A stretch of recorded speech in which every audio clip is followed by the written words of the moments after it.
Assalamualaikum warahmatullahi wabarakatuh. Perkenalkan, saya Devi Listanisi dari kelas 3 BAIC. Di sini saya akan menjelaskan tentang bentuk dan belajar berbasis aneka sumber. Yang pertama itu pendekatan belajar berbasis aneka sumber. Menurut Dorel, penggunaan berbagai sumber belajarlah yang merupakan pendorong dikembangkannya sistem belajar terbuka, belajar jarak jauh, dan belajar fleksibel, sehingga istilah belajar berbasis aneka sumber sebenarnya sudah tercakup di dalamnya. Nah, kemudian, menurut Brown dan Smith, sebenarnya istilah belajar berbasis aneka sumber belajar seperti buku. Kemudian terjadi peningkatan penggunaan media, termasuk bahan-bahan belajar terbuka, petunjuk belajar, petunjuk buku teks, buku kerja, paket-paket video, dan audio. Akibat dari perkembangan teknologi, dimungkinkan untuk menggunakan media canggih termasuk computer-based learning package, computer conference, CD-ROM, multimedia, computer mediated discussion group, interactive video disk, material on the World Wide Web, teleconferencing, video conferencing, and telematics. Kemudian, dari definisi yang dikemukakan Dorel di atas tersirat bahwa belajar berbasis aneka sumber sangat terkait dengan beberapa pengertian dari sistem pembelajaran, antara lain sebagai berikut. Yang pertama, open learning adalah prinsip belajar terbuka bagi semua orang. Yang kedua, distance learning. Menurut The California Distance Learning Project, pendidikan jarak jauh adalah sistem penyampaian pembelajaran yang menghubungkan learner dengan sumber pendidikan. Yang ketiga adalah flexible learning, adalah jenis belajar yang dapat menggunakan berbagai sumber belajar dalam sebuah bentuk media dan sumber belajar. Yang keempat, learning research adalah sumber pembelajaran termasuk video, buku, kaset audio, CBT, dan program interaktif video.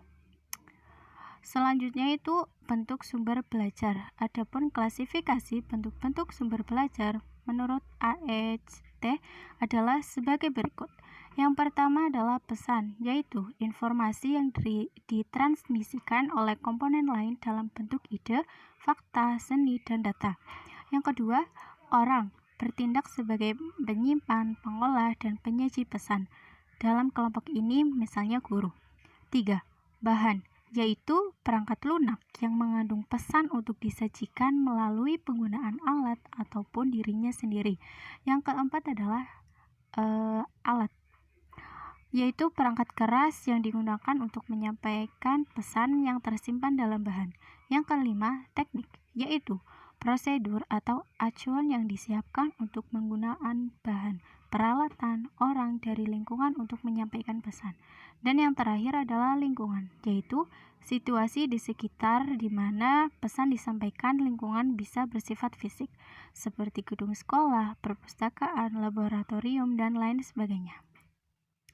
Selanjutnya, menurut Sucana, ada sejumlah pertimbangan yang harus diperhatikan ketika akan memilih sumber belajar didasarkan atas kriteria tertentu yang secara umum terdiri dari dua macam ukuran, yaitu kriteria umum dan kriteria berdasarkan tujuan yang hendak dicapai.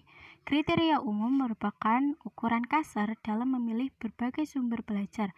Misalnya, yang pertama ekonomis, yang kedua praktis dan sederhana, yang ketiga mudah diperoleh, yang keempat bersifat fleksibel, dan yang kelima komponen-komponennya sesuai dengan tujuan. Lalu kriteria berdasarkan tujuan antara lain. Yang pertama adalah sumber belajar untuk motivasi. Yang kedua, sumber belajar itu untuk tujuan pengajaran. Yang ketiga, sumber belajar untuk penelitian. Dan yang keempat, sumber belajar itu untuk memecahkan masalah.